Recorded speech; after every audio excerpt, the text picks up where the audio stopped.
إن الحمد لله نحمده ونستعينه ونستغفره ونعوذ بالله من شرور أنفسنا ومن سيئات أعمالنا.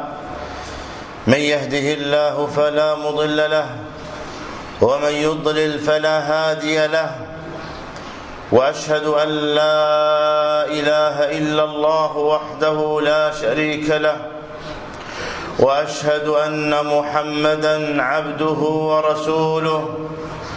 يا أيها الذين آمنوا اتقوا الله حق تقاته ولا تموتن إلا وأنتم مسلمون. يا أيها الناس اتقوا ربكم الذي خلقكم من نفس واحدة وخلق منها زوجها وبث منهما رجالا كثيرا ونساء، واتقوا الله الذي تساءلون به والأرحام إن الله كان عليكم رقيبا. يا أيها الذين آمنوا اتقوا الله وقولوا قولا سديدا يصلح لكم أعمالكم ويغفر لكم ذنوبكم، ومن يطع الله ورسوله فقد فاز فوزا عظيما. أما بعد، فإن أصدق الحديث كتاب الله، وخير الهدي هدي محمد صلى الله عليه وسلم، وشر الأمور محدثاتها، وكل محدثة بدعة، وكل بدعة ضلالة، وكل ضلالة في النار. عباد الله، إن الله تبارك وتعالى قد شرع للعباد عبادات يتقربون بها إليه، ألا وإن من أعظم العبادات والقربات التي يحبها الله سبحانه وتعالى عبادة الصلاة التي هي عماد الدين، الصلاة التي هي صلة بين العبد وربه جل وعلا. الصلاة وهي الركن الثاني من أركان الإسلام بعد ركن الشهادتين. الصلاة التي أعد الله تبارك وتعالى لأهلها من الفضائل والكرامات، ومنعهم وعصمهم من العقوبات. الصلاة التي هي قرة عين النبي صلى الله عليه وسلم، وهو القائل: حب لي من دنياكم ثلاث: الطيب والنساء، وجعلت قرة عيني في الصلاة. الصلاة هي أنس المؤمنين ولذة المتقين، ينشرح بها الصدر ويأنس لها الفؤاد ويطيب لها الذكر. الصلاة هي جنة في الدنيا قبل الآخرة. نعم والله، هذا حال المؤمنين الصادقين، أنهم يشتاقون إليها اشتياقا عظيما، لأنهم يعلمون أن نعيمهم في الصلاة، وأن لذتهم في الصلاة، ولا راحة لهم إلا بالوقوف بين يدي ربهم جل وعلا. تأملوا يا رعاكم الله حال كثير من الناس الذين فرطوا في الصلاة وضيعوا الصلاة وأعرضوا عن ركوع أركانها وشروطها وسننها، فها هم ضيعوا الخشوع، ضيعوا الخضوع، لم يحسوا بهذه اللذة العظيمة. ما السبب في ذلك؟ لأنهم فقدوا روح الصلاة الصلاة ولو أنهم باشروا وذاقوا طعمها ونعيمها، ووالله ما آثروا غيرها عليها، ولكنها الغفلة. النبي صلى الله عليه وسلم يربي أصحابه على الصلاة المفروضة وعلى الصلاة النافلة، يربيهم. فها هو يسأله النبي صلى الله عليه وسلم ذلك الصحابي، ويسأله عليه الصلاة والسلام عن مرافقته في الجنان، فماذا أوصاه عليه الصلاة والسلام؟ قال: أعني على نفسك بكثرة السجود. كثرة الصلاة من أعظم الأعمال التي تدخل الجنان، بل يرتفع بها العبد إلى أعلى الدرجات، الفردوس. وما أدراك ما الفردوس؟ قد أفلح المؤمنون الذين هم في صلاتهم خاشعون. فجاء وصف المفلحين المؤمنين أنهم في صلاتهم خاشعون، والذين هم عن اللغو معرضون. ثم ذكر بعد ذلك من الصفات وقال: والذين هم على صلواتهم يحافظون، أولئك هم الوارثون الذين يرثون الفردوس هم فيها خالدون. الصلاة هي فيها ما فيها من الأسرار العظيمة. أيها المكروب وأيها المنكوب، يا من ضاقت عليك الحيل وضاقت بك الدنيا وتراكمت عليك الهموم والغموم والديون، يا من تسلط عليك الأعداء، يا من تسلط عليك الظالمون، يا من أسرف على نفسه بالعصيان، هذه الصلاة بين يديك تتفرج بها الكربات. يقول الله تعالى: واستعينوا بالصبر والصلاة وإنها لكبيرة إلا على الخاشعين الذين يظنون أنهم ملاقو ربهم وأنهم إليه راجعون. الأنبياء عليهم الصلاة والسلام كل منهم يوصي أهله ونفسه بالصلاة، ويدعو ربه تعالى أن يجعله من مقيم الصلاة. ها هو إبراهيم الخليل عليه السلام وهو يدعو ويقول: رب اجعلني مقيم الصلاة ومن ذريتي.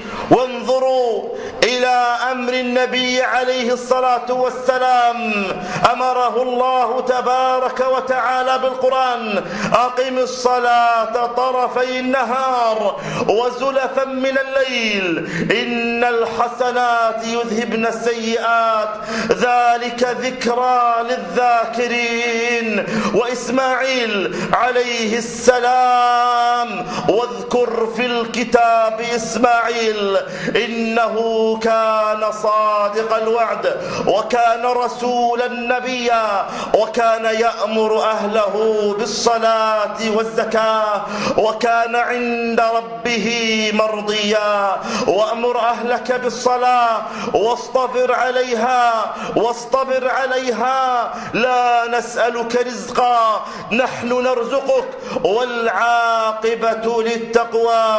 كل منهم يسأل ربه تبارك وتعالى أن يرزقه الصلاة التي يحبها الله تعالى. أحبتي في الله، نحن نعيش في زمن قد غيبت فيه معاني الصلاة عند كثير من الناس، فهم لا يفقهون من صلاتهم إلا الحركات الظاهرة، إلا الركوع والسجود والقيام الظاهر، ولكن ولكنهم يغفلون عن روحها وعن حقيقتها. أمر الله تعالى بإقامتها فقال: وأقيموا الصلاة وآتوا الزكاة. الإقامة كما ذكر الشيخ عبد الرحمن السعدي رحمه الله تعالى في تفسيره أن الإقامة للصلاة إنما هي إقامتها ظاهرا وباطنا، إقامتها ظاهرا بأداء أركانها وشروطها وواجباتها وسننها، هذه هي الإقامة الظاهرة. أما الإقامة الباطنة فهي إقامة الخشوع والخضوع وحضور القلب بين يدي ربه تبارك وتعالى. إنه لوالله لموقف عظيم. ذكر ابن القيم رحمه الله تعالى أن للعبد موقفين يقف بين يدي ربه جل وعلا. الموقف الأول هو في الصلاة، والموقف الثاني هو يوم لقاء الله تبارك وتعالى. فذكر ابن القيم رحمه الله أن العبد إذا أصلح موقفه بين يدي ربه في الصلاة وأقبل بقلبه وقلبه على مولاه سبحانه وتعالى يدعوه ويناجيه ويثني عليه ويفتقر بين يديه ويستشعر أن الله تعالى هو خالقه ورازقه وهو مالكه، وهذا العبد الفقير الذي لا يملك له من الأمر شيئا، فيستشعر ذله بين يدي مولاه. ها هو يسجد لربه تعالى، يسجد ويرغب أنفه في السجود تعظيما وإجلالا لله تعالى، ويركع لله تعالى، ولا يجوز الركوع لغير الله ولا السجود لغير الله، وهي من خصائص الله تبارك وتعالى التي يحبها الله عز وجل. لماذا الناس قد غفلوا؟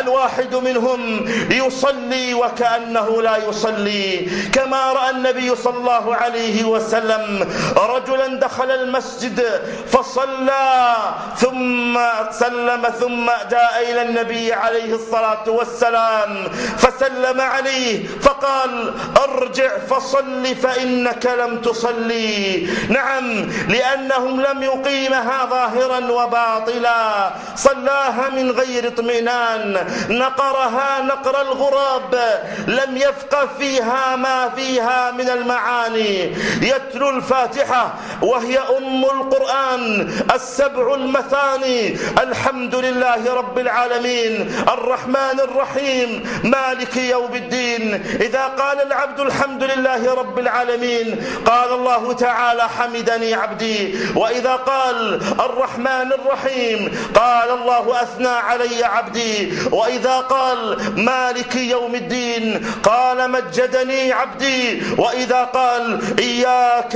نعبد وإياك نستعين. تأمل هذه الآية الكريمة التي فيها ما فيها من المنازل العظيمة، منازل إياك نعبد وإياك نستعين. قال: هذا بيني وبين عبدي. وانظروا إلى حال العبد عندما يتوضأ ويتطهر ثم يصلي بين يدي مولاه ويكبر ويقول: الله أكبر، يقبل على الله عز وجل مفتتحا بالركن الأول من أركان الصلاة، وهو ركن التكبير. أكبر، الله أكبر من كل شيء. ها هو قد ودع الدنيا بما فيها من الزينة والملهيات، أقبل على ربه تبارك وتعالى. أنت قلتها وأعلنت بها الله أكبر، فكيف تقول الله أكبر وها أنت تميل إلى الدنيا، وأنت تنظر إلى الدنيا، وأنت قد مال قلبك قلبك إلى الدنيا ولم يمل قلبك إلى مولاك.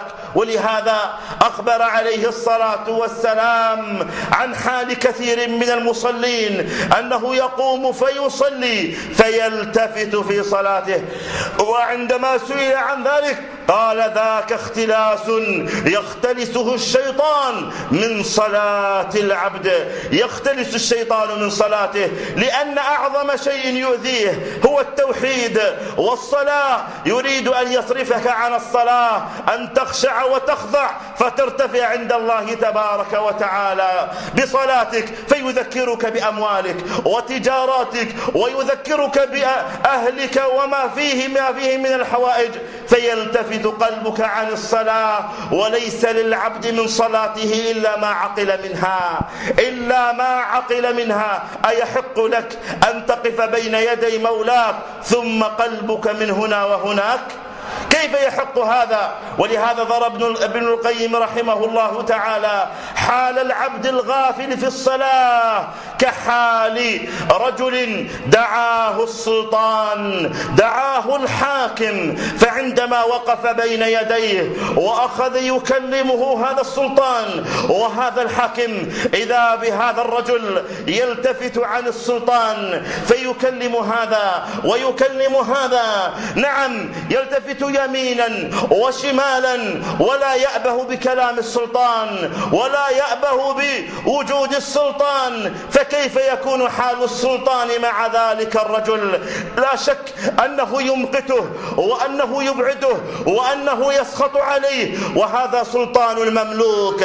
فكيف بالوقوف بين يدي ربه تعالى ثم بعد ذلك يغفل العبد عن الله، تغفل عن الصلاة، والصلاة هي سبب عظيم لتكفير الذنوب.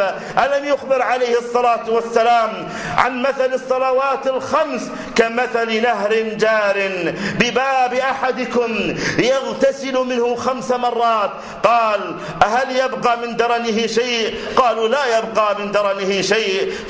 فقال فكذلك مثل الصلوات الخمس يمحو الله بهن الخطايا، أو كما قال عليه الصلاة والسلام. أقول ما تسمعون وأستغفر الله لي ولكم فاستغفروه إنه هو الغفور الرحيم.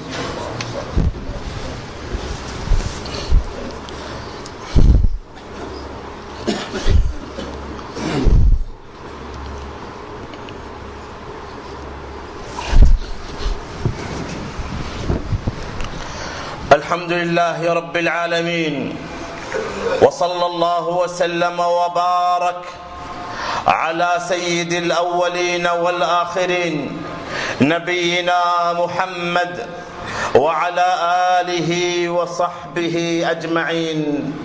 يقول عليه الصلاة والسلام من حافظ عليها أي على الصلاة كانت له نورا وبرهانا ونجاة يوم القيامة.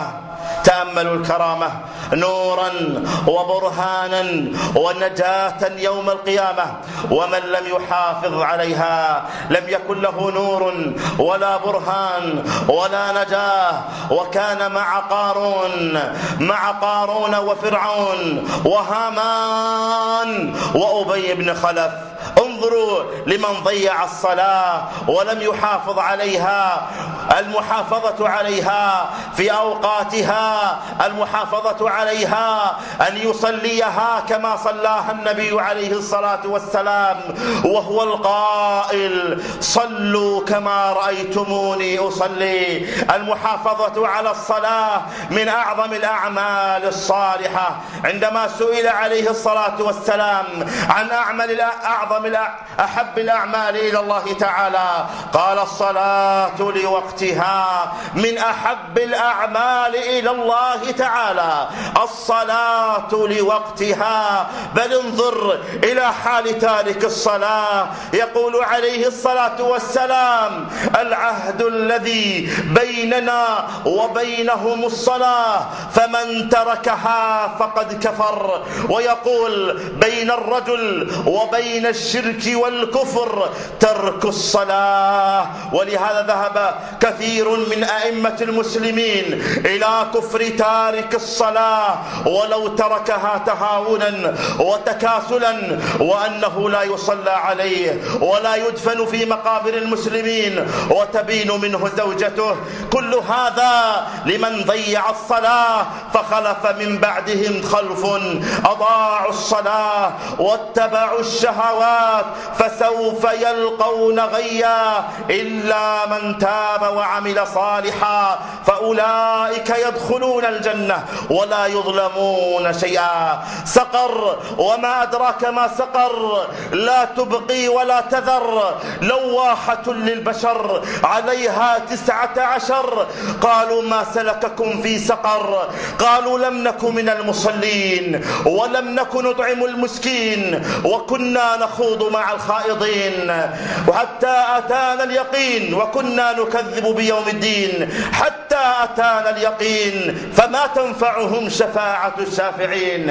احذر أن تفرط في الصلاة. كان سلفنا والله يعظمون النبي عليه الصلاة والسلام يقول لبلال: أرحنا بها يا بلال، أي أرحنا بالصلاة يا بلال. واليوم حال كثير من الناس أرحنا منها، يريد أن يتخلص منها. حال المؤمن يستشعر أنه في الدنيا في سجن عظيم لا يأنس إلا إذا دخل في صلاته. أما حال الغافل فإنه إذا دخل في الصلاة يضيق به الصدر، وهذا والعياذ بالله من صفات المنافقين أن تضيق صدورهم في الصلاة. كيف يضيق صدرك وأنت بين يدي مولاك جل وعلا؟ لا يضيق صدره إلا لمن ضعف إيمانه. أنت تسمع القرآن في الصلاة، أنت تدعو الله في الصلاة، أنت تثني على ربك في الصلاة، أنت تنال من الكرامات العاجلة في الصلاة، ثم بعد ذلك تزعم أنك يضيق صدرك. لا إله إلا الله. كان النبي صلى الله عليه وسلم يصلي من الليل ويطيل القيام حتى تتفطر قدماه الشريفتان، وتقول له أم المؤمنين عائشة رضي الله عنها: هون عليك يا رسول الله، قد غفر الله لك ما تقدم من ذنبك وما تأخر. قال: أفلا أكون عبدا شكورا، أفلا أكون عبدا شكورا، وأقم الصلاة لذكري إن الصلاة تنهى عن الفحشاء والمنكر والبغي. نعم، هذه الصلاة التي أقامها العبد ظاهرا وباطنا والله هي التي تنهاه عن الفحشاء، وهي التي تنهاه عن المنكر، وهي التي تعصمه من السوء والفتن. يفزع العبد إلى صلاته إذا ألمت به المصائب. نسأل الله تعالى أن يجعلنا وإياكم من عباده الخاشعين الخاضعين. اللهم أعز الإسلام والمسلمين وأذل الشرك والمشركين ودمر أعداءك أعداء الدين. اللهم انصر إخواننا المستضعفين في كل مكان يا رب العالمين. اللهم فرج عن إخواننا في كل مكان. اللهم فرج عن إخواننا في سوريا. اللهم فرج عنهم ما هم فيه. اللهم فرج عنهم ما هم فيه. اللهم أبدل حالهم من هذا الحال إلى أحسن حال. اللهم اجعل لهم من أمرهم رشدا. اللهم إنهم خائفون فأمنهم. اللهم إنهم ضعفاء فقوهم. اللهم إنهم مغلوبون فانتصر لهم. اللهم رد كيد عدوهم في نحره يا قوي يا عزيز. اللهم إنا نسألك الهدى والتقى والعفاف والغنى. اللهم إنا نسألك فعل الخيرات وترك المنكرات وحب المساكين، وأن تغفر لنا وترحمنا، وإذا أردت بعبادك فتنة فاقبضنا إليك غير مفتونين. اللهم إنا نسألك حبك وحب من يحبك وحب عمل يقربنا إلى حبك. اللهم وفق ولاة أمورنا لما تحب وترضى. اللهم أرهم الحق حقا وارزقهم اتباعه، وأرهم الباطل باطلا وارزقهم اجتنابه، وهيئ لهم البطانة الصالحة التي تدلهم على الخير وتعينهم عليه يا ذا الجلال والإكرام. وآخر دعوانا أن الحمد لله رب العالمين.